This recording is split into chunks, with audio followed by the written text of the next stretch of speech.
नमस्कार मंडळी, स्वागत आहे तुमचं आजच्या व्हिडिओमध्ये. तर बघा, मी सकाळी जांभळं खाल्ले. थोडं बोलताना थोडंसं माझं जीभ जरा रट झाली, बोलता येत नाही, तर तुम्ही समजून घ्या.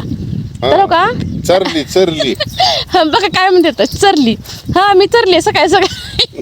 तर मंडळी हो, काय तर आम्ही आलो त्या झाडाखाली. ही लिंबाचं झाड आहे, ह्याच्यावर गुळवेल आहे. तर गुळवेल काय इतका गुणकारी आहे तुम्हाला सगळ्यांना माहिती असेल, आणि कोरोनापासून तर आपल्या सगळ्यांनाच माहिती आहे. तर बघा, आम्ही इथला कोरोनापासून लिंबावरचा गुळवेल नेतो. आणि गुळवेल का शरीराला खूप चांगला असते. ह्याचा काढा पिलेलं, सहज चलत काम करत तुम्ही काढी बी खाल्ली चावून तरी सुद्धा खूप चांगला असते.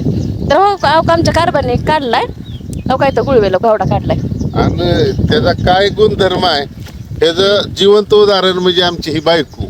हा बघा मंडळी, तिला बघितल्यावर वाटतंय का सांगा तुम्ही, कशी खणखणीत टणटणीत आहे. मग पण ती संधिवातीचं पेशंट आहे.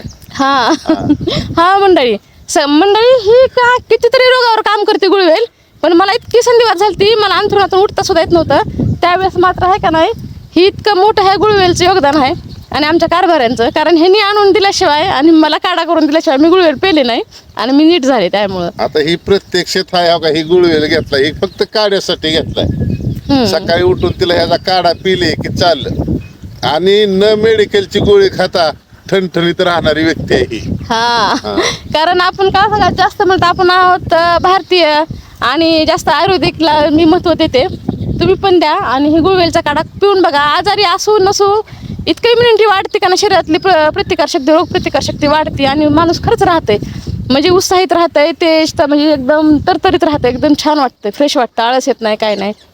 तर मग बघा, तुम्हाला काय माहिती आहे का गुळवेलबद्दल आणखीन आम्हाला कमेंटमध्ये नक्की सांगा.